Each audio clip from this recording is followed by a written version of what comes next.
तो सुंदरकांड से आदमी का निर्भय होता है।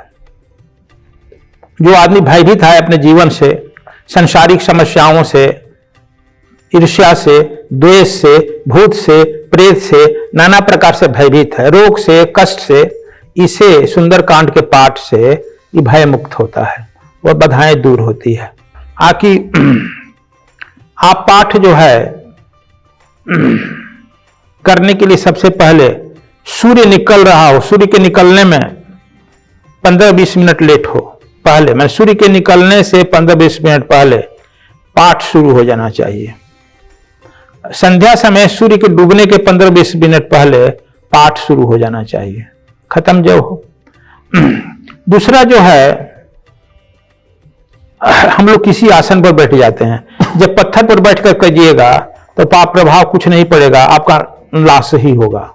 कपड़ा के आसन पर बैठिएगा, कुछ लोग कपड़ा के आसन कहते हैं, लेकिन मेरे समझ से कपड़ा का आसन भी आपको लॉस करता है।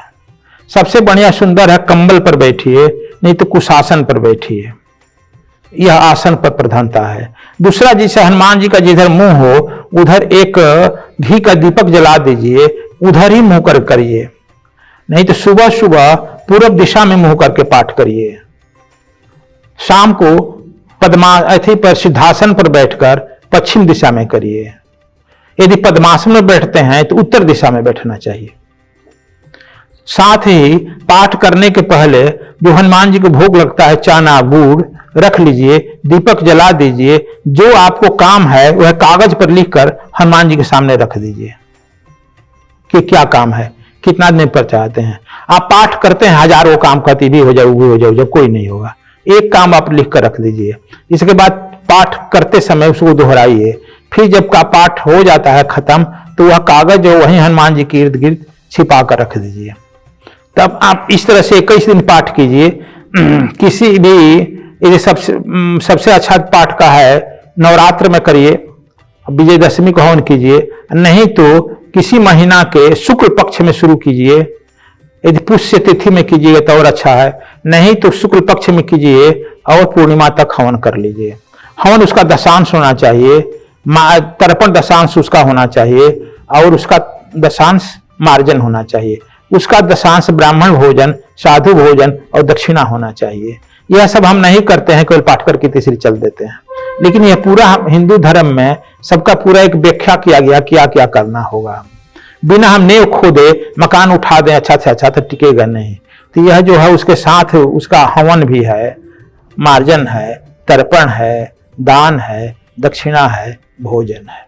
इतना पर करने पर होता है पूर्ण। और तिथि मुहूर्त देख लें तो और अच्छा है। सुंदरकांड को भावना के साथ और समझ कर पाठ करें, तब कैसे आप समझिए कि आपका पाठ सार्थक है। जब आपके आंखों से आंसू आ जाता है, फिर पूरा शरीर जो है भाव विहुलित हो जाता है, तो समझिए कि यह सुंदरकांड का पाठ जो हुआ। सुंदरकांड के पाठ में 3 बातों पर ध्यान देना होगा। एक, आपकी भावना प्रबलता, श्रद्धा होनी चाहिए। दूसरा, नियम होना चाहिए। तीसरा, दिशा होना चाहिए। देखिए, सुंदरकांड का पाठ मंगल को इसलिए करते हैं कि भगवान हनुमान जी का जन्म मंगलवार को,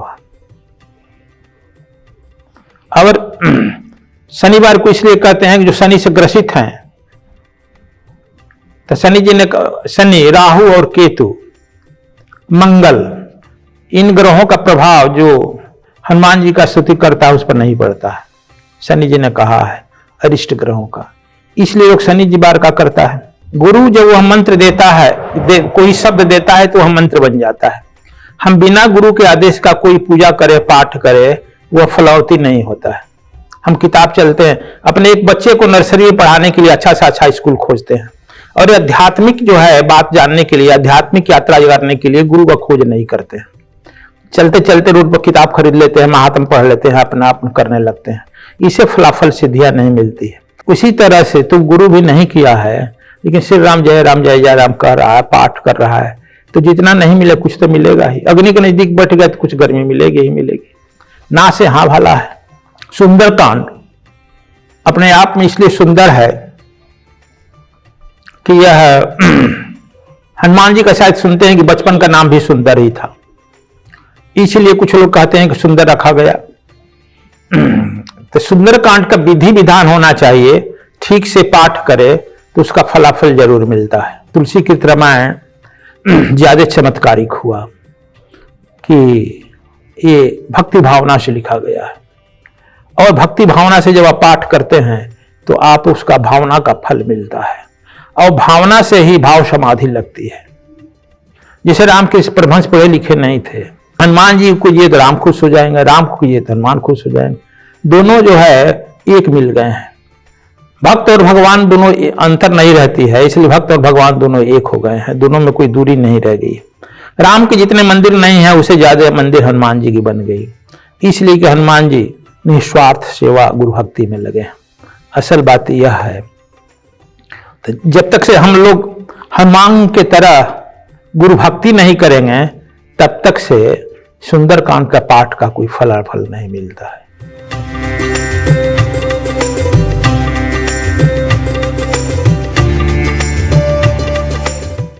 नमस्कार दोस्तों, सद्गुरु धाम में आप सभी का एक बार फिर स्वागत है। लोग सुंदरकांड का पाठ करते हैं, देश में करोड़ों लोग सुंदरकांड पढ़ते हैं। कोई मंगलवार को पढ़ता है, कोई शनिवार को पढ़ता है, कोई प्रतिदिन सुंदरकांड का पाठ करता है। कई लोग अपनी जीवन की समस्याओं के समाधान के लिए भी सुंदरकांड का पाठ करते हैं। रामचरितमानस में जो सुंदरकांड आता है उसके पाठ से कहा जाता है कि बहुत सारे जीवन की समस्याओं का समाधान हो जाता है।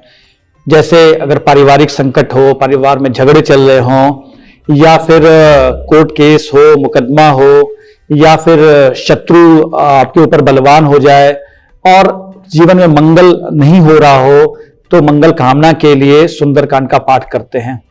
दोस्तों, तुलसीदास ने रामचरितमानस के अंदर जो सुंदरकांड का जो अध्याय रखा वो आज जनमानस में हनुमान चालीसा के बाद दूसरा सबसे ज्यादा प्रसिद्ध पाठ बन गया है, जिस पर लोगों की अगाध श्रद्धा है।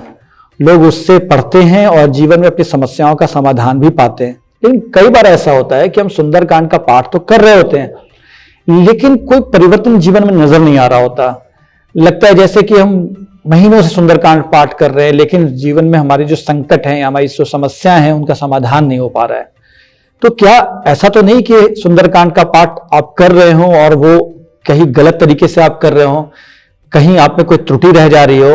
तो आज हम सुंदरकांड का पाठ कैसे करें, सही तरीके से कैसे करें, अपने जीवन की समस्याओं को सही तरीके से पाठ करके कैसे सुलझाएं, इन सब के बारे में जानेंगे। और एक बार फिर हमारे साथ विश्वविख्यात संत सद्गुरु स्वामी श्री कृष्णानंद जी महाराज जी हमारे साथ हैं। आपने हनुमान चालीसा का जो पॉडकास्ट हमने सद्गुरु के साथ किया था वो देखा, आपने सराहा और आपको बहुत अच्छा लगा। इसके लिए हम सभी आपका बहुत बहुत धन्यवाद करते हैं। गुरुदेव ने बहुत सरल तरीके से हनुमान चालीसा आप लोगों को बताई और मुझे पूरी उम्मीद है कि आपको उस तरीके से पाठ करने में बहुत लाभ भी हो रहा होगा। तो आज हम सुंदरकांड को समझेंगे, सुंदरकांड के रहस्य को समझेंगे। सद्गुरु, आपका बहुत बहुत स्वागत है सद्गुरु धाम में, आप पधारे। और आज हम दर्शकों को सुंदरकांड का सही पाठ करने का तरीका और सुंदरकांड के अंदर क्या रहस्य छिपे हुए हैं, क्या चमत्कारिक बातें छिपी हुई हैं, उन सब का आपके जरिए रहस्योद्घाटन करेंगे। तो गुरुदेव, सबसे पहले हम शुरू करते हैं। सुंदरकांड तो रामचरितमानस का एक अध्याय मात्र है और वो भी अवधी भाषा में लिखा हुआ है। कहते हैं कि देव भाषा संस्कृत है, भगवान को संस्कृत में श्लोकों का पाठ करके मंगल कामना करवाई जाती है, अपने जीवन की समस्याओं का समाधान किया जाता है। लेकिन गुरुदेव, क्या रामचरितमानस का सुंदरकांड जो अवधी भाषा में लिखा हुआ है उसमें ऐसा क्या है कि लोग अपनी समस्याओं का हल करने के लिए उसका पाठ करते हैं? क्या सच में समस्याएं हल हो जाती हैं? बहुत अच्छा प्रश्न आपने किया सारगर्भित। रामायण में 7 कांड है। प्रत्येक मनुष्य में 7 चक्र होते हैं। पहले तो यह समझिए, 7 चक्र मूलाधार, स्वाधिष्ठान, मणिपुर, अनाहत, विशुद्ध और सहस्त्रार। मणिपुर से मूलाधार से शुरू होता है और सहस्त्रार में जाकर के यह जीव शिव से मिल जाता है, यात्रा पूर्ण होती है। इसी तरह से रामायण में तुलसीदास ने 7 कांड दिया है। बाल कांड से शुरू होता है उत्तर कांड में उत्तरायण हो जाता है। इसमें बीच में है सुंदरकांड। सुंदर रामायण, तुलसीदास का रामायण केवल साहित्य नहीं है। यह तो जानते हैं कि साहित्यिक दृष्टिकोण से रामायण जो है तुलसीदास का हिंदी भाषा का सर्वश्रेष्ठ ग्रंथ है। तो न ही यह केवल ग्रंथ के दृश्य से पढ़ा जाता है, न ही इतिहास के दृश्य से। इसमें तुलसीदास जी की भावना निहित है, और उस भावना से हम यदि पाठ करते हैं तो सुंदरकांड से आदमी का निर्भय होता है। जो आदमी भयभीत है अपने जीवन से, सांसारिक समस्याओं से, ईर्ष्या से, द्वेष से, भूत से, प्रेत से, नाना प्रकार से भयभीत है, रोग से, कष्ट से, इसे सुंदरकांड के पाठ से ये भय मुक्त होता है, वह बाधाएं दूर होती है। हनुमान जी अद्भुत व्यक्ति हैं, इनका व्यक्तित्व अद्भुत है। इनके स्मरण मात्र से आप लोग पढ़े हनुमान चालीसा, भूत प्रेत निकट न आवे। भूत मतलब भूत ही प्रेत नहीं होता है। जितनी हमारी मानसिक अशुद्धियां हैं, दैहिक दैविक भौतिक प्रेत ताप जो है, ये सब भूत ही है। अब 5 भूतों से शरीर बना है, यह शुद्धि है, सब भूत ही है। इसे जो है मानसिक त्रुटियां दूर होती है, दोष दूर होता है, आदमी निर्भय होता है। जब निर्भय होता है तो निर्भय भयतः गुरु की नगरिया, तब गुरु की आवश्यकता हो जाती है और गुरु की नगर आती है। यह जो है सुंदरकांड अपने आप में इसलिए सुंदर है कि यह हनुमान जी का शायद सुनते हैं कि बचपन का नाम भी सुंदर ही था, इसलिए कुछ लोग कहते हैं कि सुंदर रखा गया। तो सुंदरकांड का विधि विधान होना चाहिए, ठीक से पाठ करे तो उसका फलाफल जरूर मिलता है। तो गुरुदेव, आमतौर पे लोग सुंदरकांड का पाठ हनुमान जी को प्रसन्न करने के लिए करते हैं, लेकिन जहां तक मैंने सुंदरकांड का जब भी पाठ किया है तो मुझे जो नजर आया है गुरुदेव, हो सकता है मैं गलत हूं, कि इसमें केवल हनुमान जी की भक्ति करने के लिए इसका पाठ करने का विधान मुझे नजर नहीं आता है। मुझे लगता है इसमें राम भक्ति भी है, राम की शक्ति का भी वर्णन है, और सीता जी की भी शक्ति का वर्णन है, क्योंकि सीता जी ने ही हनुमान जी को अजर अमर होने का भी वरदान दिया। सीता जी के प्रार्थना की वजह से ही हनुमान जी की पूंछ भी नहीं जली। और हनुमान जी के पराक्रम का वर्णन तो जरूर है, लेकिन क्या इसका पाठ कभी श्री राम जी को प्रसन्न करने के लिए किया जा सकता है? क्या केवल हनुमान जी को प्रसन्न करने के लिए सुंदरकांड का पाठ किया जाना चाहिए गुरुदेव? देखिए, असल बात है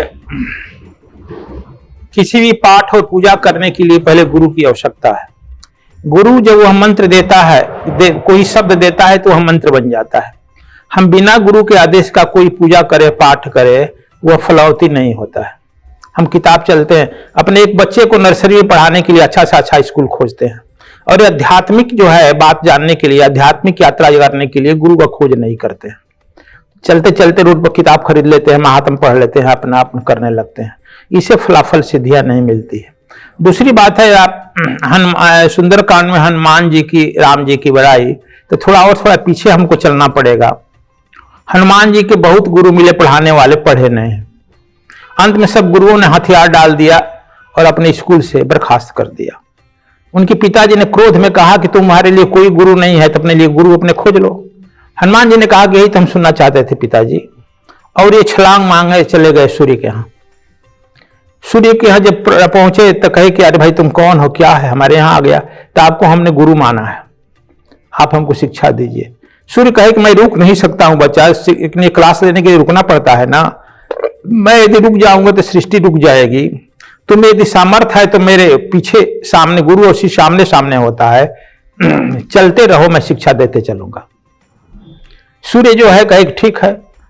उस उम्र में, कम उम्र में ही, 8-10 वर्ष की उम्र में ही ये पीछे पीछे बैक गियर में गाड़ी लगाकर चलते रहे और सूर्य जी शिक्षाओं को देते रहे। सूर्य इनके गुरु हुए। शिक्षा दीक्षा वहीं से ये ईश्वर विद्या का भी क्लास लिए सूर्य से। इसलिए सूर्य सूर्योदय भी है, शिव सूर्योदय है।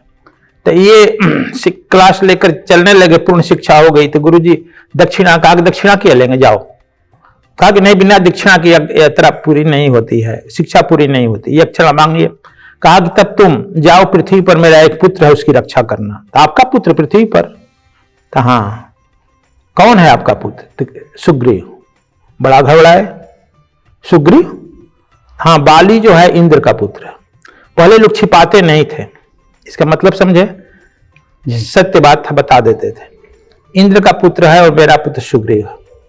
कहा कि दोनों में तो दो शरीर है और एक आत्मा है। कहा कि अभी है, तुमको सूर्य विद्या सिखाए थे, ईश्वर विद्या सिखाए हैं, कुछ काल में जान जाएगा, दोनों में भयंकर शत्रुता होगी, एक दूसरे को मारने पर आ जाएंगे। बाली सशक्त है, मजबूत है, हमारे पुत्र को मार सकता है, इसलिए तुम उसकी रक्षा करना। आ गए पिता केसरी जी, इनको राजगद्दी देना चाहते थे। ये बहाना बना करके चले आए कि नहीं, राजनीति मैं नहीं सिखाऊं, राजनीति का प्रांगत अभी विद्वान है, बाली से शिक्षा लूंगा। बाली से शिक्षा के बहाने आ गए। और जब बाली ने सुग्रीव को निकाला तो भी बाली के पीछे पीछे भाग गए। लेकिन बाली शिक्षा का गुरु मान लिए, इसलिए बाली के सामने कभी आए नहीं युद्ध में। जब बाली सुग्रीव को राज दे दिए, राज मिल गया, तब फिर सूर्य से इन्होंने पूछा कि प्रभु अब आपकी कृपा, आपका आदेश, गुरु दक्षिणा कुछ बाकी है? तो हाँ, अभी बाकी रह गई। क्या? अभी मेरा आ रहा है पौत्र श्री राम, मेरे ही खानदान का मेरा उत्तराधिकारी है। मेरी पुत्र वधु को हर ले गया है रावण। मैं जब दक्षिण से निकलता हूं तो उसे देखता हूं तो मेरा हृदय पिघल जाता हूं और जल्दी ही पश्चिम अस्ताचल में भाग जाता हूं, देख नहीं पाता हूं। इसलिए इस दुख को, दर्द को, पीड़ा को मिटाओ, राम का अनुगामी बनो और मेरा ही रूप राम को समझो, गुरु मान लो। तब वे जो है राम को मान लिए और अपनी जिंदगी, पूरी जिंदगी गुरु भक्ति में लगा दिए। असल बात यहां है, हम लोग इसको भूल जाते हैं। हनुमान जी पूरी जीवन अपने गुरु भक्ति पर दांव पर लगा दिए, अपनी राजपाट भूल गए, सुख सुविधा भूल गए। इसलिए हनुमान जी की, और जब गुरु और शिष्य दोनों आत्म पद को प्राप्त कर लेता है तो दोनों का रूप एक ही हो जाता है। जैसे कि कोई मां को आप, किसी लड़के को आप चुंबन लीजिए, मिठाई खिलाइए तो मां खुश होती है, या मां को जो है फूल अर्पित कीजिए, उसको जो है कुछ भेंट दीजिए तो बच्चा भी खुश होता है, दुखी होता है।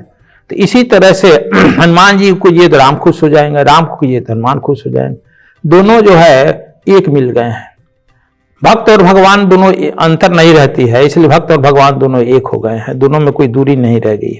राम के जितने मंदिर नहीं है उससे ज्यादा मंदिर हनुमान जी की बन गई, इसलिए कि हनुमान जी निस्वार्थ सेवा गुरु भक्ति में लगे हैं। असल बात यह है, तो जब तक से हम लोग हनुमान के तरह गुरु भक्ति नहीं करेंगे तब तक से सुंदरकांड का पाठ का कोई फलाफल नहीं मिलता है। तो गुरुदेव, इसका मतलब है कि जो लोग सुंदरकांड का पाठ कर रहे हैं बिना किसी गुरु के, तो उनको लाभ मिलने की संभावना बहुत कम होती है, जब तो बिना किसी गुरु के आदेश के अगर वो सुंदरकांड का पाठ कर रहे हैं तो। लेकिन गुरुदेव, ये संसार में बहुत सारे ऐसे लोग हैं जिनके साथ समस्याएं तो आ गई हैं, लेकिन आपके जैसा गुरु नहीं मिल पाया उनको। तो ऐसे में वो ऐसा क्या करे गुरुदेव कि सुंदरकांड का कुछ तो लाभ उनको भी मिले, उनकी समस्याओं का समाधान हो? तो किसको गुरु माने तत्काल के लिए, जैसे कुछ समय के लिए जो है गुरु मान करके उनको, उनकी पूजा करे? जैसे रामचरितमानस में लिखा हुआ है गुरु शंकर रूपीणम, तो क्या भगवान शंकर को गुरु मन ही मन मान करके रामचरितमानस का पाठ किया जा सकता है गुरुदेव? देखिए, कोई देवी देवता गुरु नहीं होता है। न राम का हुआ है, न कृष्ण का हुआ है, न बुद्ध का हुआ है, न महावीर का हुआ है। सृष्टि का नियम नहीं। फिर आप ये पूछे तो हम थोड़ा बैक गियर में और फिर चलेंगे जी। एक आप लोग सुना होगा नाम, काशी में बाबा हुए हैं साउथ के, तैलंग स्वामी। तैलंग स्वामी जी। तेलंगाना के थे जी। वे 12 बरस श्मशान घाट में शंकर जी का भक्ति किए। सुने हैं ना? नाम सुना है तैलंग स्वामी 12 वर्ष श्मशान घाट में किए। 2 भाई थे उनके पिता की, माता जी के मरने के बाद। उनका भाई ब्राह्मण थे, उनका बड़ा भाई वकील था। कहा कि तुम क्या करते हो, हमारी इज्जत नाश कर रहे हो, श्मशान घाट में रह रहे हो। नहीं माने तो कहा कि ठीक है, खाने पीने का प्रबंध नौकर चाकर से कर दिए। श्मशान घाट में 12 साल रहे तो शंकर जी प्रकट हुए, बोलो वर मांगो। इन्होंने कहा कि मुक्ति। कहा कि मुक्ति मेरे हाथ में नहीं है। मैं पुराण की घटना नहीं कहता हूं, मुक्ति तो गुरु के हाथ में होता है। मंत्र मूलम गुरु वाक्यम, मोक्ष मूलम गुरु कृपा, ये स्कंद पुराण में मैं कह चुका हूं। तो कहा कि तो आपसे अच्छा गुरु कौन मिलेगा? कहा कि सृष्टि का नियम नहीं है। मैं भी जब जन्म लेता है तो गुरुद्वार जाता हूं। गुरु गिरे कर्ण पढ़न गए रघुराई, अल्पकाल विद्या बहु पाई, चरण चापन लागे दो भाई। दिखता नहीं राम भी लक्ष्मण दोनों भाई गुरु का विश्वामित्र का पैर चपा रहे हैं। यह सृष्टि का नियम नहीं है। कहा कि तब गुरु आप खोज दीजिएगा। हाँ, यह मैं करूंगा। 2 दिन के बाद एक सफेद ड्रेस में एक साधारण आदमी आएगा श्मशान घूट में, उसको जो है 10-11 बजे 12 बजे तुम दौड़ करके दोनों पैर पकड़ लेना, वो तुम्हारा गुरु होगा। अब इंतजार करते थे कौन आएगा कौन आएगा। एक आदमी गया, देखा, बस पैर पकड़ लिए। दीक्षा तो यार हमें तो श्मशान में घूमना है, दीक्षा कर नहीं माने तो उनकी झोपड़ी में रहा, वह उनको मंत्र दीक्षा दिए। जब चलने लगे तो कहे कि दक्षिणा दो, तो अपना पैर अपना सिर जो है उनके पैरों में रख दिए। कहा कि मतलब दक्षिणा दो हमारा, तो कहा कि अपना क्यों आप दे दिए। वे थे जहां ब्रह्मा जी का मंदिर है पुष्कर के, महात्मा जी पुष्कर के लौट आए, ये भी पुष्कर उनके साथ आ गए। 12 वर्ष साधना किए, तब कहे कि अभी तुमको मंत्र साधना दिए थे, अब तुमको तात्विक साधना देंगे, दीक्षा देंगे, अब तुम परिशुद्ध हो गया है। मैंने शंकर जी का दर्शन किया, नहीं हुआ। इनके मन जब नहीं, तब उनको दीक्षा दिए तैलंग स्वामी। गुरु के मर जाने के बाद तैलंग स्वामी काशी में आ गए। मरते समय उनका 2.5 क्विंटल वजन था। कहते 300 साल तक उनकी उम्र थी। और हाँ, और काशी एथी में चलते थे गंगा जी पर, इतना वजन होकर के नंगे रहते थे। तलब खैर उनकी बहुत सारी कथाएं हैं। तो खैर तैलंग स्वामी तो समझे कि वह गुरु उनको करना पड़ा। गुरु बिन भवने तरे न कोई, बिन शंकर सम होई। अब गुरु नहीं है तो जैसे कि आग जला लिए, तो जला में गर्मी तो कुछ आएगी ही। एक बार एक आदमी कहता यज्ञ करने से क्या होगा, गुरु नहीं भी किए हैं। कहा चलो हम लोग यज्ञ कर रहे हैं, बैठ जाओ। कीमती शाल ओढ़ा था, अपना चला गया। अग्नि प्रज्वलित हुई, हवा का झोंका आया, उसका साल अग्नि में चला गया, जलने लगा। बड़ा चिल्लाया, कहा कि तुम चाहते थे मन से कि हमारा साल जले, तो कहा कि नहीं, लेकिन अग्नि में जला दी ना। उसी तरह से तुम गुरु भी नहीं किया है, लेकिन श्री राम जय राम कह रहा है, पाठ कर रहा है, तो जितना नहीं मिले कुछ तो मिलेगा ही। अग्नि के नजदीक बैठ गया तो कुछ गर्मी मिलेगी ही मिलेगी। ना से हाँ भला है। तो मतलब ये है, दर्शकों को मैं बताना चाहूंगा कि वैसे तो आपको सबसे पहले अपने गुरु की तलाश करनी चाहिए। सदगुरु के जैसे कोई दिव्य गुरु आपको मिल जाए या सदगुरु ही मिल जाए, तो आपके जीवन में आप कोई भी मंत्र हो या कोई भी पाठ हो, अगर आप करेंगे तो वो उसका फल बहुत त्वरित गति से मिलेगा, तुरंत मिलेगा। लेकिन गुरुदेव खुद बता रहे हैं कि अगर नहीं है तो भी आप कीजिए पाठ, उसका कुछ ना कुछ फल जरूर मिलेगा। और इसके बाद हम आगे, गुरुदेव एक मेरा प्रश्न मेरे मन में विचार आ रहा था कि वाल्मीकि रामायण भी सबसे पहली लिखी गई रामायण है, राम कथा है। ये भगवान श्री राम के समय ही लिखी गई। इसी प्रकार से बहुत सारी दूसरी राम कथाएं भी लिखी गई। सब में सुंदरकांड है गुरुदेव, लेकिन रामचरितमानस के सुंदरकांड में इतना चमत्कार क्यों देखा जाता है? लोग वाल्मीकि जो सबसे पहले और भगवान राम के समय ही लिखा गया, उसे उसके सुंदरकांड का पाठ नहीं करते हैं। लोग कहते हैं कि वो संस्कृत में है, इसलिए ऐसा है वजह। लेकिन संस्कृत में हो या किसी भाषा में हो, चमत्कार तो हो सकता है, संभव है। लेकिन सुंदरकांड जो रामचरितमानस का है गुरुदेव, उसको पढ़ने से जीवन में ऐसे बदलाव कैसे आ जाते हैं? वाल्मीकि रामायण से क्यों नहीं आते हैं गुरुदेव? देखिए, वाल्मीकि रामायण घटना पर आधारित है, इतिहास पर आधारित है, और तुलसीदास की रामायण भावना पर आधारित है, भक्ति पर आधारित है। वाल्मीकि जब भगवान राम थे, उनको भी दिशा निर्देश दिए हैं। उनमें गुरुत्व का भाव है, समर्पण का भाव नहीं है। इनके लड़कों के गुरु ही बने हैं, लव कुश के गुरु ही बने हैं, सीता के रखवाला भी बने हैं। इसलिए उनमें भावना समर्पण नहीं है, वो तो दिशा निर्देश दे रहे हैं, ऋषि हैं। एक बार सुने हैं कि जब वाल्मीकि जी अपना रामायण पूरा कर लिए, हनुमान जी भी एक रामायण लिखे थे। वो रामायण लिख करके शुद्धिकरण के लिए वाल्मीकि को दिए। वाल्मीकि ने जब उस रामायण, हनुमान जी के रामायण को देखे, कहे कि यदि यह रामायण प्रचालित होगा तो मेरे रामायण को कोई नहीं पूछेगा। उन्होंने धीरे से उस रामायण को समुद्र में डुबा दिया। हनुमान जी जब मांगने आए कि क्या देख लिए, शुद्धिकरण हो गई, दे दीजिए, तो वाल्मीकि कुछ बोले नहीं। कहे क्या मामला है, कुछ बोले नहीं। हनुमान जी भी अपने दिव्य दृश्य देखे कि तो समुद्र में अर्पित कर दिए। इसे ग्लानि से वाल्मीकि भर गया कि मैंने ठीक नहीं किया।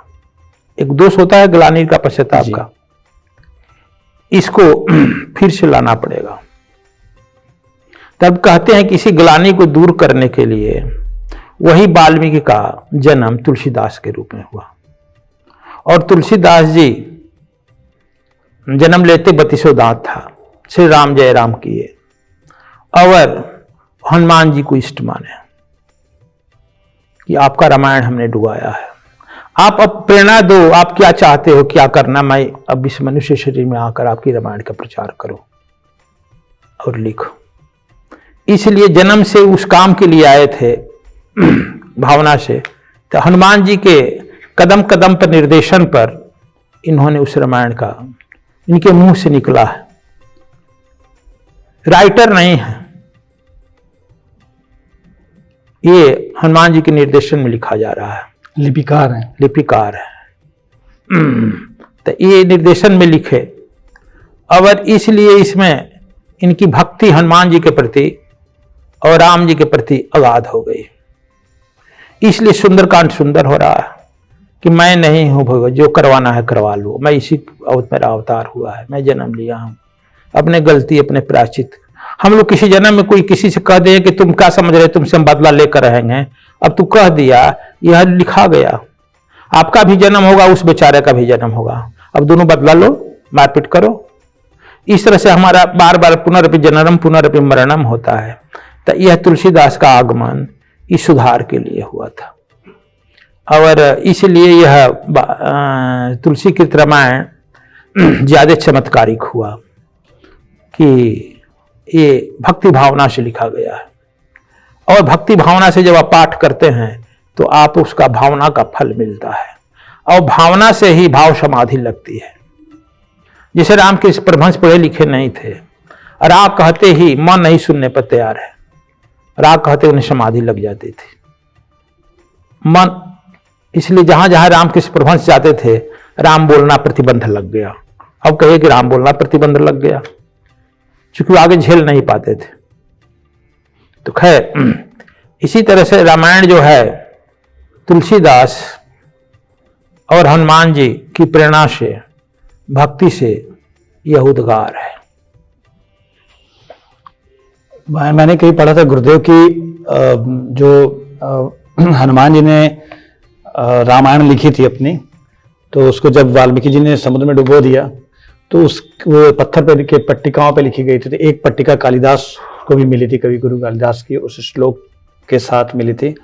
अब इसमें कितनी सच्चाई है तो नहीं पता, मैंने कहीं पढ़ा था इसको गुरुदेव। और लेकिन गुरुदेव वाल्मीकि रामायण में भी सुंदर कांड है, आनंद रामायण में भी सुंदर कांड है, अध्यात्म रामायण में भी सुंदर कांड है, रामचरितमानस में भी सुंदर कांड है। जितनी राम कथाएं लिखी गई, जैसे वाल्मीकि रामायण में युद्ध कांड है, रामचरितमानस में लंका कांड है। तो कांड में बहुत जगह बदलाव है। कंब ने भी जो लिखा है तो उन्होंने जो भी अपनी जो रामायण लिखी है उसमें सुंदर कांड डाला है, लेकिन दूसरे कांड 1 या 2 कांड का उन्होंने नाम बदला है। लेकिन सुंदर कांड का नाम कभी नहीं बदला गया। तो सुंदरकांड को सुंदरकांड क्यों कहते हैं गुरुदेव? जैसा भी एक बताया आपने कि हनुमान जी का बचपन का नाम सुंदर था, एक वजह ये भी हो सकती है, और भी दूसरी कोई वजह है गुरुदेव? देखिए, सबसे सुंदरता की बात यह है कि भगवान हनुमान जी लंका में जब पहुंचे हैं, सीता जी की उसमें स्थिति है कि अकेले हैं, भयभीत है। आकाश से अग्नि मांग रही है, अशोक का वृक्ष है, अग्नि मांग रही है। स्वयं को अग्नि में अपने को दाह करना चाहती है, अत्यंत भयभीत है, जीवन से उब गई है, राक्षस से उब गई है, अपने प्राण को उत्सर्ग करना चाहती है। इस बीच में हनुमान जी ने सब देखा है और एक रामायण की नायिका समझ लीजिए, या भगवान यदि परम पुरुष हैं तो वह प्रकृति हैं, उनमें शक्ति अथाह है, दुर्गा के भी रूप हैं, लक्ष्मी की भी रूप हैं, लेकिन इसमें जो है उब गई है, अपने जीवन को अग्नि को समर्पित करना चाहती है। अग्नि नहीं मिल रहा है, प्रार्थना कर रही है कि अग्नि अशोक वाटिका दे। इस बीच में हनुमान जी ने वहां से अपनी मुद्रिका जो है गिराया है अग्नि के रूप में, और मुद्रिका देख करके बहुत खुश हो गई है कि अग्नि मिल गया। लेकिन लेती ही देखती है कि उसमें राम नाम लिखा हुआ है, तब कहती है कि यह माया से तो निर्मित नहीं हो सकता है, प्रभु राम का है।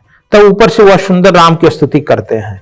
यह स्तुति जो है अग्नि में जैसे जल जाता है धीरे शांत होता है, वह श्री राम की स्तुति से जानकी जो है शांत होने लगी है। कितना सुंदर बात हो गया, जो जलता हुआ आदमी शांत हो गया, जलता हुआ हृदय शांत हो गया, सुंदर हो गया, चेहरे पर मुस्कान आ गई। यह सुंदरता नहीं है? अब हनुमान जी कहे भाई कौन अंतरिक्ष से बोल रहा है, नीचे तो आओ। हनुमान जी बंदर हैं, बंदर के रूप में गए और उम्र में बड़े हैं, लेकिन माता कहकर संबोधित कर रहे हैं बार बार माता।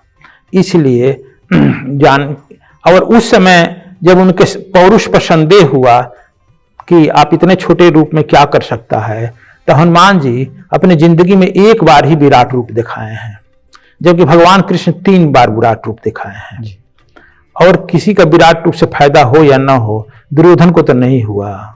और यहाँ पर दिखाए हैं युद्ध भूमि में, और दिखाए हैं कृषि लौटते समय द्वारिका में तो,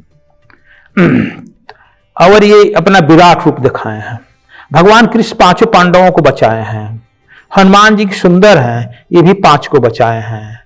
राम, सीता, लक्ष्मण और सुग्रीव और विभीषण, 5 को बचाए हैं ना, 5 ही बचाए हैं। 5 एक बार अपना विराट रूप दिखाए हैं। किसको दिखाए हैं? अपने आराध्य को दिखाए हैं।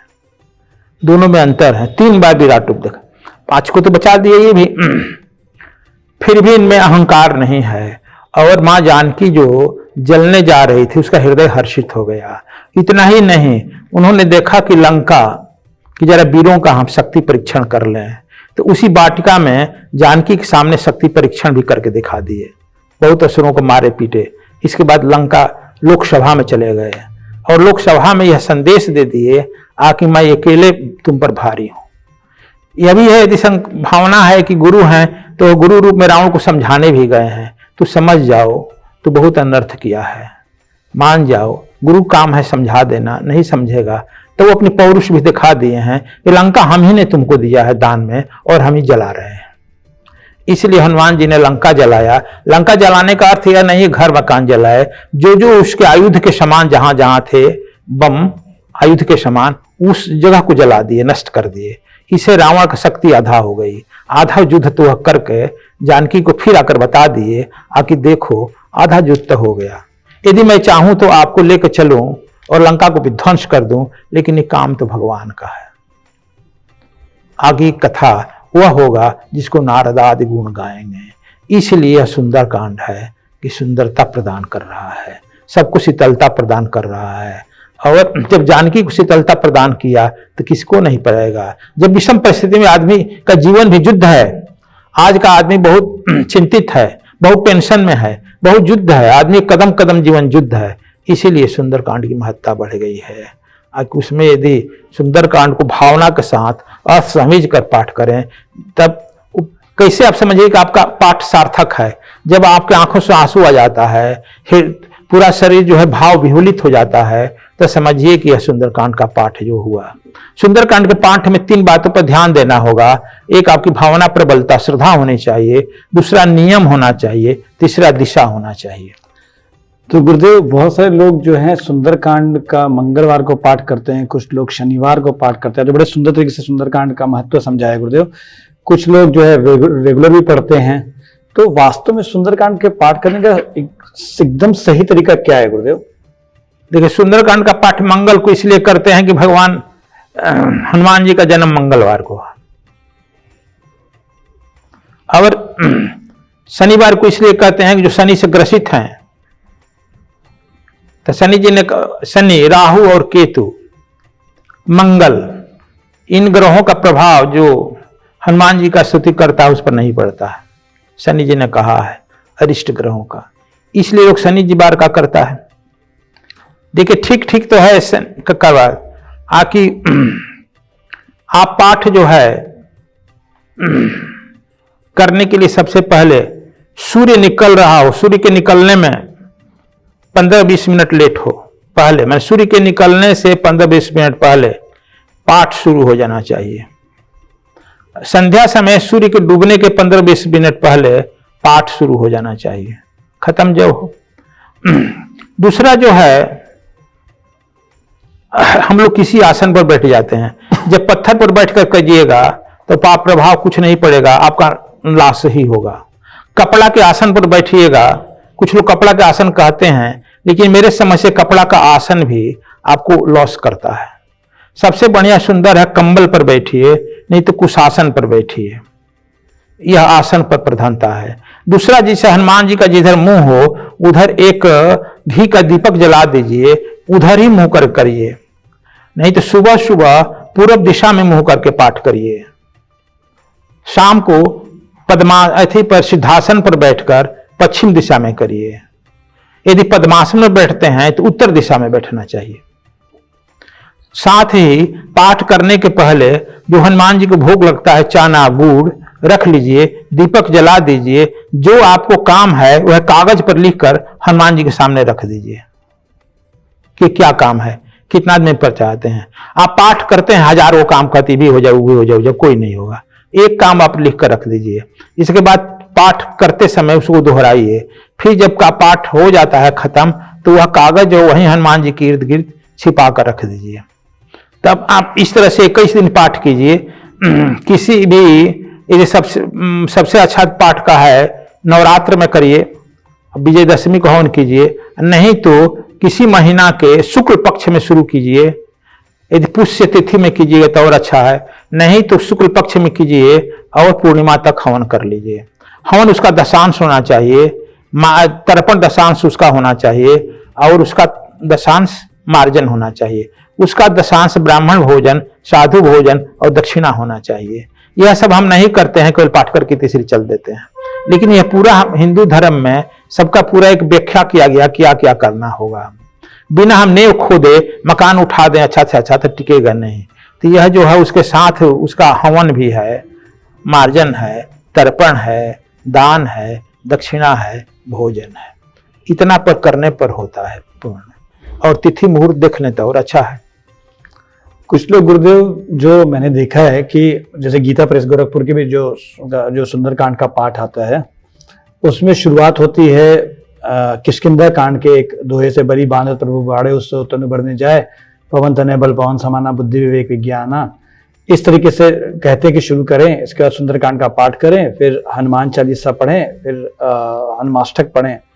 तो क्या सीधे सुंदरकांड से हम शुरू कर दें, या फिर हमें, मतलब ये वाकई में ऐसा कोई मेथड है जो गीता प्रेस में बताया गुरुदेव? गीता प्रेस इसलिए बताया है कि वहां से हनुमान जी की प्रसंग शुरू हो जाता है, इसलिए कहा कि उसको क्यों छोड़ा जाए, ले लिया जाए प्रसंग।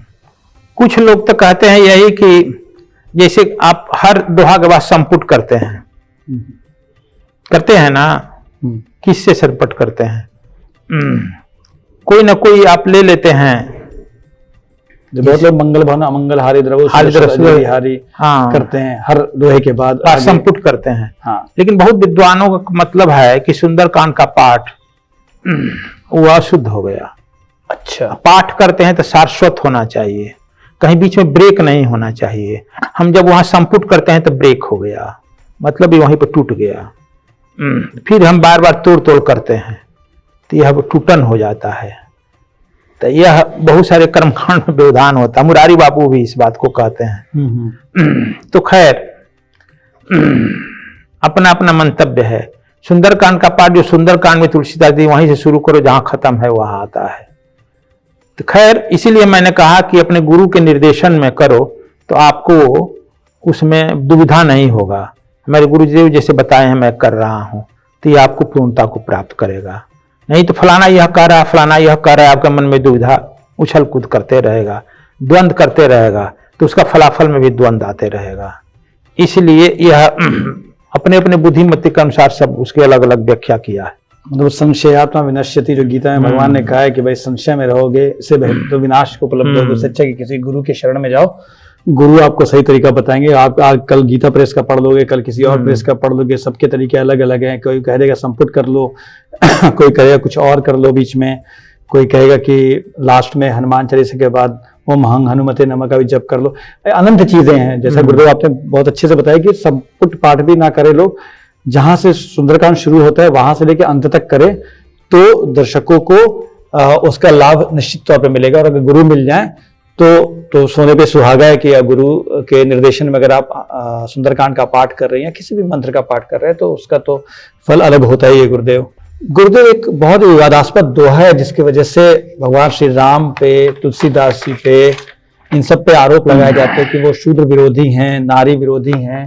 वो दोहा सबकी जबान पे रहता है, ढोल गंवार शूद्र परशु नारी, सकल ताड़न के अधिकारी। कुछ लोगों ने इसका ये भी कर दिया है कि भाई ताड़न का अर्थ जो है शिक्षा देना होता है, कोई कहता है कुछ, कोई कहता है कुछ। तो गुरुदेव मेरी जो अपनी समझ है, मुझे लगता है कि ये एक विलन का कहा हुआ है, ना कि राम का, ना कि तुलसीदास जी का। ये तो समुद्र कह रहा है। तो फिर लोग राम जी को शूद्र विरोधी इस दोहे की वजह से या तुलसीदास जी को शूद्र विरोधी ऐसा क्यों कहते हैं गुरुदेव? इसका वास्तविक अर्थ है क्या ढोल गंवार शूद्र परशु नारी का? देखिए, किसी आदमी के चलने जाने के बाद आप जानते हैं कि तुलसीदास जी जब तक रहे 2 प्रति रामायण का लिखे, 1 प्रति टोडरमल को दे दिए जो अकबर का मंत्री था। टोडरमल जो है बनारसी भैदायनी के ब्राह्मण है, उनके परिवार के लोग मेरे मित्र थे, मैं रहता था टोडरमल भैदायनी काशी में। अच्छा। अभी भी उनका परिवार है, अकबर के दीवान हुआ करते थे। हाँ, तो वे भी एक रामायण छपवाए हैं, एक ठाकुर प्रसाद छपवाए हैं, एक काशी नरेश छपवाए हैं, एक गीता प्रेस छपा है। कुछ दोहा छुपाइयां सब में अलग अलग भिन्न भिन्न मिलती है। यह जो छपा है, लोग कहते हैं राजापुर में कोई पाठ करता था उसको लेकर छपवाए हैं, लेकिन वह खोजा गया, अकबर के यहां दरबार में लाइब्रेरी में नहीं मिला तुलसीदास कृत, न भैदायनी के पंडित जी के यहां मिला, तुलसीदास कहां से लिखित मिला नहीं। आप जानते हैं कि जब तुलसीदास रामायण लिख रहे थे तो काशी के ब्राह्मणों ने मारा, पीटा, जलाया। और तुलसीदास के कबीरदास वहीं हुए हैं, वे जीते जी जगत गुरु बन गए हैं। काशी के राजा वीर सिंह बघेल चेला बने, अयोध्या का राजा बिजली खां बना, दिल्ली का राजा सिकंदर लोदी बना, बांग्लादेश के बंगाल के राजा जो है मोहम्मद हुसैन बना। सारे हिंदू और मुसलमान राजा इनके बने। और तुलसीदास को लोग पीटते रहे, पाटते रहे, जलाते रहे। इसका मतलब कि यह तुलसीदास, कुछ लोग कहते हैं जैसे कि आपका नाम लिया पटना के, वे लोग कहते हैं कि तुलसीदास ब्राह्मण थे ही नहीं। और तुलसीदास का घर जो था राजापुर, एक जगह है बिहिया के नजदीक, वहां के थे और शूद्र थे। जो लिखे हैं कि ना कहूं कि बेटी से बेटा का ब्याह, ना कहूं कि धूत कहे, रजपूत कहे, जुल्हा कहे कि बेटी से बेटा ना, जो मारने इस क्रोधी में आकर कह रहे हैं, आपस में आकर कह रहे हैं कि हमको नहीं करना है भाई, धूत कहो, धूत कहो, मांग के खेबो मस्जिद में सोईबो। तो यह जो है लिखा गया है वहां पटना में थी में। खैर, तो यह लिखे हैं, इसका मतलब लोग कहते हैं कि ये नहीं थे ब्राह्मण, इसलिए इनके रामायण को महत्व नहीं जीते जी दिया गया। उनके मरने के 250 वर्ष तक बाद प्रियादास ने इस रामायण को प्रचारित किया। तो 250 वर्षों तक इस पर छेनी हथौड़ी चली। छेनी हथौड़ी चलने का मतलब इसमें डाली गई चीजें, इसमें हाँ बहुत चीजें डाली गई, हटाई गई, और जो है लोग ब्राह्मण प्रिय बनाया गया। पूजनीय भी प्रभेद भी ना, न पूजिए शूद्र सकल गुण निधाना। यह जो है यह कहा गया। उसी तरह से यह भी लिखा गया, लेकिन कहानी को नहीं बदला गया। जैसे कि रावण तो ब्राह्मण ही था, कहाँ पूजा की गई, और जो कहते हैं शूद्र की, तो सबरी तो शूद्र ही थी, जिसको भगवान राम ने जूठा बैर खाया, उतना ही नहीं खाया, उसके निर्देशन में वह जाकर के किष्किंधा कांड में निर्देशन में बाली सुग्रीव से मित्रता किए और उसका जो है पार्थिव शरीर का समाधि भी दिए अपने हाथ से। केवट शूद्र ही है जिसको भरत सम भाई कहे, गले से मिले, कहाँ उन्होंने घृणा किया है? प्रैक्टिकल कहानी में तो नहीं किया है। इसलिए मैंने पाठ होता है तो अपने यहाँ पाठों में हमने बदल दिया है, ढोल गंवार मुढ़ और गारी, शूद्र के जगह पर मुढ़ कर दिया है। अच्छा, शूद्र गंवार मुढ़, पशु और नारी की जगह पर गारी, समझ गए? हमने बदल दिया है, शूद्र गंवार मुढ़ पशु और गारी ये सब ताड़न के अधिकारी। गारी देने वालों को ताड़न दिया था। मुढ़ को कहा माना जाता है मूर्ख। मूर्ख माने मुढ़ नहीं, जानते हुए भी जो नहीं जानता। दुर्योधन को कृष्ण ने मुढ़ कहा है, जिद्दी जैसे है, दुर्योधन को उन्होंने मुढ़ कहा है। हाँ। एक बालक मूर्ख हो सकता है लेकिन दुर्योधन मूर्ख नहीं है, मुढ़ है। बहुत पढ़े लिखे लोग मूढ़ हो जाते हैं। मूढ़ हो जाते हैं। हाँ, तो उसको कहें कि ये सब ताड़न के अधिकारी है। राम ने भी मार ताड़ा। रावण मूढ़ था, सब जानते हुए विद्वान होते हुए मूढ़ता करता था। कंस मूढ़ था। समुद्र खुद बोलता है अपने हाँ। आप को कि मैं जड़ बुद्धि हूँ, मूढ़ मूढ़ हूँ। हूँ। हाँ, हाँ, इसलिए ऐसी बकवास कर रहा है। इसीलिए वह जो है बदल दिया गया है। तो यह हो सकता है ढोल गंवार मुढ़ पशु और गारी ये सब ताड़न के अधिकारी, यह लिखा गया है। क्योंकि भगवान राम के जीवन में कहीं भी वह जो है जाति की व्यवस्था पर कहीं रिगार्ड नहीं दिए हैं, नहीं जात व्यवस्था पर उन्होंने घृणा किया है। जामवंत इस तरह से जामवंत भालुए हैं तो शूद्रे कहिएगा है। यह हनुमान जी खुद कहते, कहो कवन में परम कुलीना, कपि चंचल सभी विधिहीना, अपराध ले जो नाम हमारा, ताई मिले आहारा। खुद अपने आप को नीच कुल का बता रहे हनुमान जी, लेकिन हनुमान जी के भक्त हैं। तो यह जो है सब बानर भालू को मिला है। कौन जाति बताइए? जंगली आदिवासी। अभी बिहार के आदिवासी अपने को हनुमान के खानदान बताते हैं, बानर गोत्र कहते हैं। ये सब पलामू के आसपास शायद रहने वाले गुरुदेव, पलामू के आसपास अपने को बानर गोत्र कहते हैं, हनुमान जी खानदान कहते हैं। तो खैर ये सब विषय अंतर हुआ है। लेकिन राम जी ने कभी किसी जात विशेष पर कभी किसी कृपा नहीं किए हैं, न ही जात विशेष से घृणा किए हैं। कोई भी महान पुरुष जो होता है किसी जात विशेष से नहीं उसके भावना विशेष से करता है। अब देखते हैं कि रामकृष्ण परमहंस सभी की घटना लीजिए, ब्राह्मण थे, उनके बहुत सारे शिष्य ब्राह्मण थे, कोई अच्छा तो नहीं मिला। लेकिन विवेकानंद को यदि आप लीजिएगा तो उसको तो आप भी लोग शूद्र ही गिनते हैं। लाला जी लिखो, इसी आधार पर उनको शंकराचार्य नहीं बनाया गया, उनको विदेश भागना पड़ा। महेश जोगी को कि करपात्री ने कहा गया तो शूद्र है, लाला है, शूद्र है, तो कौन करेगा? तो आप तो विवेकानंद तो थे, लेकिन रामकृष्ण परमहंस तो उनको अपने हाथ से खिलाए, अपनी सारी शक्ति उड़ेल दी उन्हीं में। तो बताइए कौन महापुरुष जो बुद्धत्व को प्राप्त किया है, बुद्ध पुरुष है, जात विशेष पर घृणा किया है? भारत में कोई बुद्ध पुरुष जात पर नहीं। बुद्ध ने तो बहुत अंतिम भोजन शूद्रे का घर किए हैं। हाँ, तो यह जो है कुछ लोग हिंदू धर्म में विध्वंस उत्पन्न करने के लिए, हिंदू धर्म में घृणा उत्पन्न करने के लिए घुसपैठ किए हैं। यह घुसपैठियों का काम है। हिंदू जो है ब्रॉड माइंडेड है और सभी एक गांव में बसता है और सभी एक दूसरे के रिश्ते में लगता है। बहुत ही सुंदर तरीके से गुरुदेव आपने इस सारे विवादास्पद मुद्दे को समझाया और आपने बड़ा अच्छा बताया गुरुदेव कि इसका सही जो इसकी पंक्तियां हो सकती है वो हो सकती है, ढोल गंवार मूढ़ पशु और गारी सकल ताड़न के अधिकारी। ये बड़ा मैच भी करता है और तुलसीदास की विचारधारा और भगवान श्री राम की विचारधारा से मैच भी करता है। क्योंकि वरुण तो आया तो था ब्राह्मण के वेश में, लेकिन मूढ़ की तरह कर रहा था, खुद को जड़बुद्धि कर रहा था, इसलिए ऐसी बात वो कर रहा था। तो ये रामचरितमानस के मूल भावना से मेल भी खाते हैं गुरुदेव। बहुत सुंदर तरीके से आपने बताया गुरुदेव। अब एक प्रश्न जो गुरुदेव जो है वो मेरा थोड़ा निजी प्रश्न है गुरुदेव, कि सीता जी की शक्ति, सीता जी साक्षात जगदम्बा हैं। सुंदरकांड में सीता जी हनुमान जी को कहती हैं आशीष देते हुए कि अजर अमर गुण निधि होहु, करहु बहुत रघुनायक छोहु। तो हनुमान जी को तो बचपन में ब्रह्मा ने भी ब्रह्मास्त्र से ना मरने का वरदान दिया, इंद्र ने अपने वज्र से अवध्य होने का वरदान दे दिया, वरुण ने अपने पास से उनको हानि ना हो उसके लिए वरदान दे दिया। तो हनुमान जी तो पहले से ही उनका वध नहीं किया जा सकता था गुरुदेव। तो फिर मैं देखता हूँ कि कुछ लोग कहते हैं कि कुछ मतलब राम कथाओं में आता है कि भगवान श्री राम ने उनको ये वरदान दिया कि तीनों लोक में जहां भी मेरा नाम लिया जाएगा वहां तुम वहां भी उस समय तक तुम जीवित रहोगे, जब तक मेरा नाम लिया जाएगा किसी भी लोक में, चिरंजीवी, तो तब तक तुम्हारा नाम लिया जाएगा।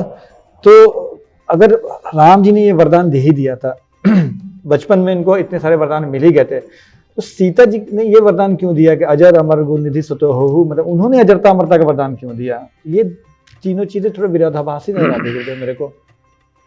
देखिए, जब किसी उम्र के औरत को आप माँ माँ कहिएगा, माँ का प्रेम दीजिएगा, तो औरत में उम्र चाहे जो हो ममत्व का गुण आ जाता है, मातृत्व उसकी जो अंदर हृदय में छिपी है वो छलक आता है और वह पुत्र की भावना से देखने लगती है। तो माँ जो होती है हर चीज अपने पुत्र को प्रदान करना चाहती है। सीता जी को कोई पुत्र नहीं है, लेकिन ये प्रथम बार हनुमान जी हैं कि माँ से संबोधित कर रहे हैं। इसलिए आप जानते हैं कि हम कभी कहे होंगे आकि जानकी जी झाड़ू रखा हुआ था घर में और उनके पैर में लग गया, खून बहने लगा। जानकी जी क्रोध से देख दी, झाड़ू जल गया। तब माँ कौशल्या और सुमित्रा भयभीत हो गई।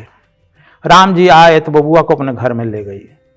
बबुआ तो बबुआ होता है ना जी, आप जानते हैं नहीं भोजपुरी में बबुआ, जी जी, और रामायण में भी बहुत भोजपुरी के शब्द है, बिल्कुल भरा हुआ है, बिल्कुल अवधि के साथ भोजपुरी भी है। जो राउर अनुशासन पाऊं, राउर शब्द जी, है ना जी, भोजपुरी, जी, बिल्कुल बिल्कुल बहुत भोजपुरी शब्द है। तो बबुआ को घर में ले गई, कही कि बबुआ राम सीता से मत बोलो, उसे घर में मत जाओ। तो क्यों? देखो वो देख दिया है, क्रोध से झाड़ू जल गया है, अच्छा, तुमको भी क्रोध से देख दे कि जल जाएगा, तो मैं कहाँ का रहूंगी। राम जी कहे कि ठीक है मैं देखता हूँ, जरा समझाता हूँ। जानकी से मिले, कहे कि ऐसा ऐसी घटनी घटी है, कहता हाँ हमारी माँ भयभीत हो गई है, ऐसी तुम काम करोगी जिससे मैं भयभीत हो जाऊं, माँ भयभीत हो जाओ तो घर चलेगा? नहीं चलेगा। तो एक वर दो, तो एक हमको वचन दो, तो क्या कभी क्रोध नहीं करेगी। तो जानकी ने वचन दे दिया, क्रोध नहीं करेंगे। इसलिए रावण उनको ले गया, क्रोध नहीं की। देख सकती थी जल जाता। असिद्धि नवनिधि की दाता असबर दिन जानकी माता, असिद्धि नवनिधि जनक जी दे दी है कि तुमको जंगल में जाएगी, काम आएगा। छिपा कर बाप देता है ना, दे दिया, लेकिन वो कहीं प्रयोग किया उसका?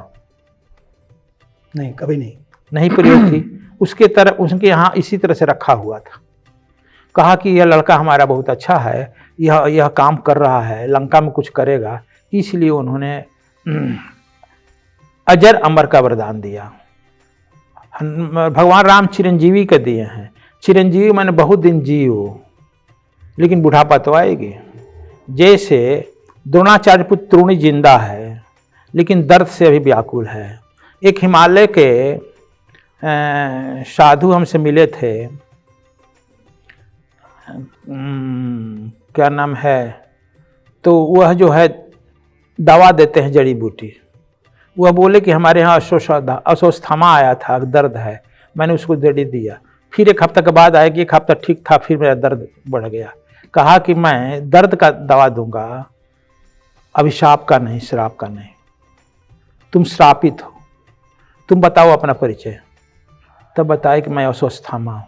तुमको तो कृष्ण श्राप दिया है, तो मैं कृष्ण के श्राप से मैं बड़ा हूँ, कैसे मैं समझी कि तू अस्वस्थमा है।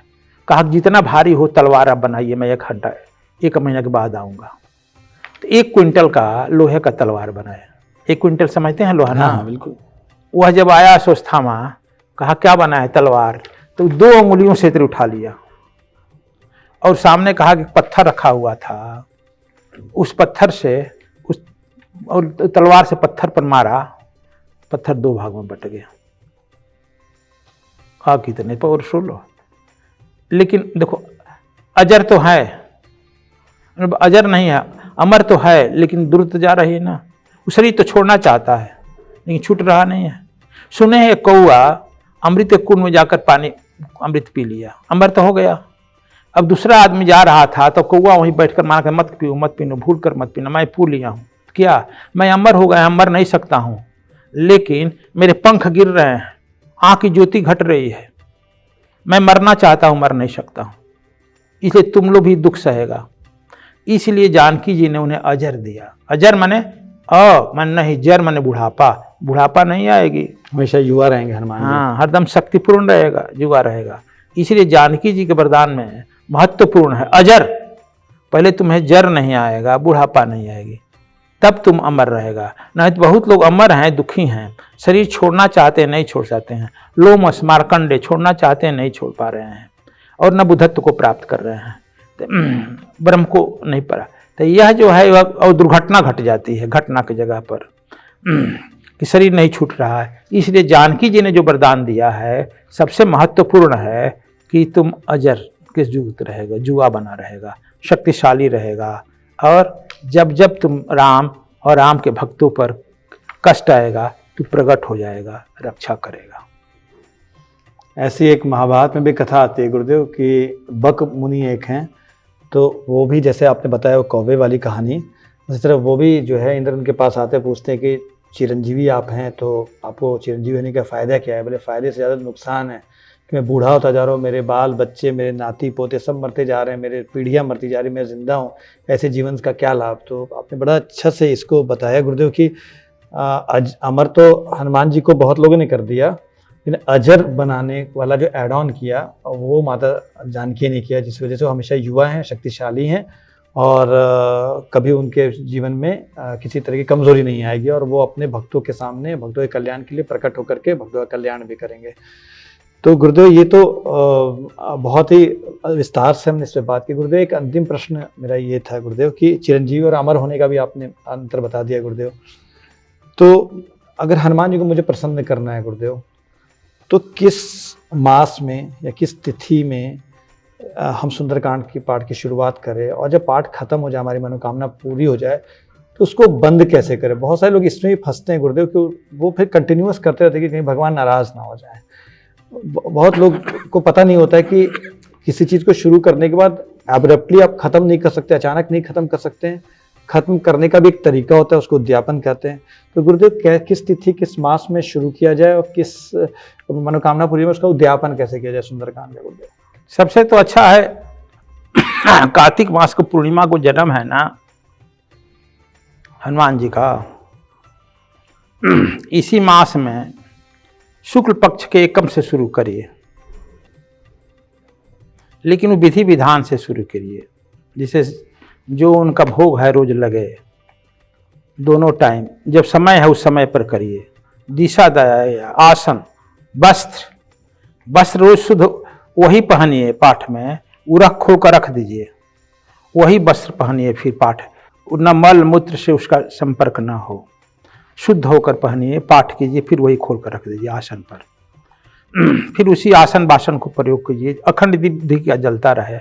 और 15 दिन जब पूर्णिमा को जन्मदिन जिस दिन पड़ता है उस दिन झंडा बदल कर उसका दशांश हवन करिए पाठ का, और तब जो है आप उसका दशांश मार्जन तर्पण करिए, ब्राह्मण साधु भोजन करिए, दान दक्षिणा किए, तो उद्यापन करिए।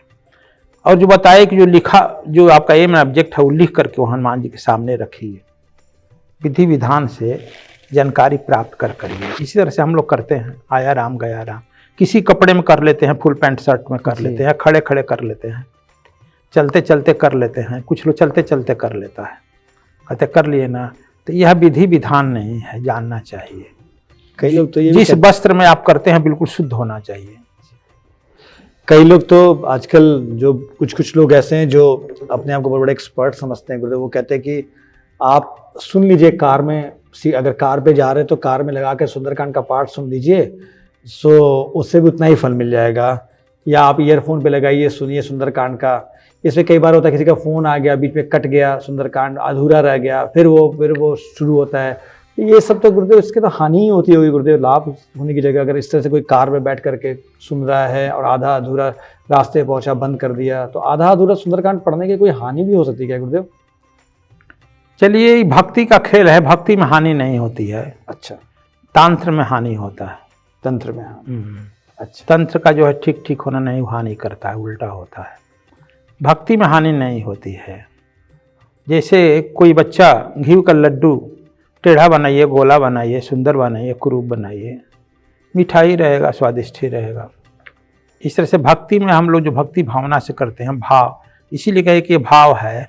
और उत्तरकांड में उत्तरायण हो गया है। देखिए कि यह जो है हनुमान जी, हनुमान चालीसा में कहते हैं, राम लखन सीता सहित हृदय बसहु सर्वो।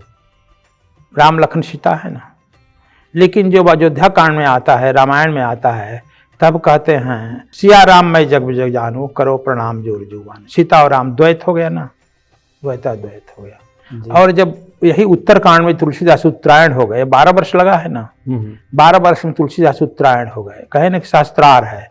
तब क्या कहते हैं, निज प्रभु मैं जग देखूं, कासन करहूं विरोध। सीता जी भी राम में विलीन हो गई। अच्छा। अब कहते हैं निज प्रभु, हमारे अंदर जो प्रभु है, माने आत्मा, परमात्मा मिल गया, मैंने अपने, वही कहते हैं निज प्रभु मैं अब जग देखा हूं, सब में तो मैं अब निज प्रभु मैं जग देखा, अब किससे मैं विरोध करूं। अब न रावण है, न ही विभीषण है, अद्वैत हो गया ना, अद्वैत हो गया। तो यह उत्तरकांड अद्वैत हो गया।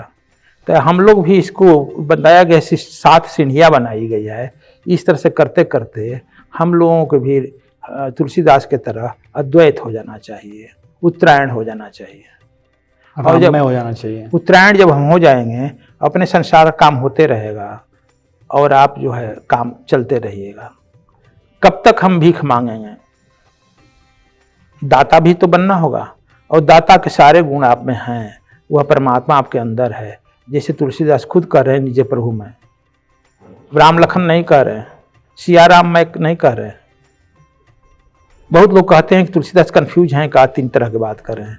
नहीं, देखो यह उत्तरायण हो गए, 12 वर्ष में आदमी वही रहेगा, तो इसे उत्तरायण हो गया, इसलिए अब कहते हैं निज प्रभु मैं जग देखूं कासन। तो हम लोगों को भी रामायण के अनुसार उत्तरायण हो जाना चाहिए, उत्तरकांड में जाकर अपने अंदर उस परमात्मा को देख लेना चाहिए। जब तक से हम अपने अंदर उस परमात्मा को नहीं देख लेते हैं, तब तक से हमारी यात्रा बाहर पूरी नहीं होती है। यात्रा तो पूरी अंदर से ही होती है। गुरुदेव, बहुत ही सरल शब्दों में बहुत ही गहरे रहस्य को खोलते हुए आपने सुंदरकांड के पाठ का महत्व बताया। और मैं दर्शकों से यही कहना चाहूँगा कि अगर आप सुंदरकांड का पाठ करना चाहते हैं और उसका फल भी आप प्राप्त करना चाहते हैं, तो सबसे पहले आप किसी सद्गुरु की शरण में आने का प्रयास कीजिए। सद्गुरु अगर मिल जाते हैं आपको, तो आप की कोई भी साधना, कोई भी मंत्र, कोई भी पाठ जो है, उसका फल बहुत जल्दी और बहुत व्यापक रूप से मिलेगा। लेकिन जैसा कि सद्गुरु ने बताया कि अगर आप गुरु प्राप्त करने में आपको विलंब भी हो रहा है, तो भी घबराने की ज़रूरत नहीं है, क्योंकि गुरुदेव ने अंतिम में बहुत अच्छे से बताया कि भक्ति भावना बहुत महत्वपूर्ण है। आप सुंदरकांड का पाठ नियमित तरीके से करें, सही तरीके से करें, कैसे करें, वो सब गुरुदेव ने बताया। लेकिन आखिर में गुरुदेव ने ये भी बताया कि अगर कहीं त्रुटि भी हो जा रही है, तो आप डरिए मत, अपनी भक्ति को प्रभु हनुमान जी, प्रभु श्री राम, माता जानकी के चरणों में समर्पित कीजिए, और आपको सुंदरकांड का लाभ ज़रूर मिलेगा। आपकी समस्याओं का समाधान बहुत जल्दी मिलेगा और अच्छे तरीके से मिलेगा। आपके जीवन में मंगल कामनाएं ही होंगी, मंगल ही होगा। सद्गुरु, आपका इस पॉडकास्ट पे पधारने के लिए बहुत बहुत धन्यवाद। आपने बहुत अच्छे से समझाया लोगों को सुंदरकांड को सरल तरीके से। मैं आज दर्शकों से इस विषय पर विदा लेता हूं, और जल्दी हम सद्गुरु के साथ एक नया पॉडकास्ट करेंगे। आपके कोई सुझाव हो या आपके कोई प्रश्न हो या कोई जिज्ञासा हो, तो आप ज़रूर कमेंट सेक्शन में जा करके हमें बताइए। आप किसी विषय पे गुरुदेव से कुछ जानकारी चाहते हैं, पॉडकास्ट करवाना चाहते हैं हमसे, तो वो विषय भी ज़रूर लिखिए। हमारा प्रयास होगा कि हम उस विषय पे पॉडकास्ट करें, और हो सके तो आप सद्गुरु धाम पधारिए। दिल्ली में नांगलोई में सद्गुरु धाम है। हम आपको इस पॉडकास्ट के अंत में इसका पूरा एड्रेस भी देंगे और फ़ोन नंबर भी डालेंगे, ताकि आप सद्गुरु के शरण में आ सके, सद्गुरु के दर्शन कर सके और जीवन में लाभ उठा सके। तो आज के लिए इतना ही दोस्तों। सद्गुरु धाम के वीडियोस आप देखते रहिए और हमें कमेंट कीजिए, लाइक कीजिए इस वीडियो को, इस पॉडकास्ट को, और आप हमारे चैनल को अगर आपने अब तक सब्सक्राइब नहीं किया है तो ज़रूर करें, बेल आइकन का बटन भी दबा दें ताकि सद्गुरु के जो भी वीडियोस आते हैं उसका नोटिफिकेशन आपके पास तुरंत आ सके। आप सभी का इतनी देर तक धैर्य के साथ सुंदरकांड के बारे में जानकारी प्राप्त करने के लिए बहुत बहुत धन्यवाद। नमस्कार।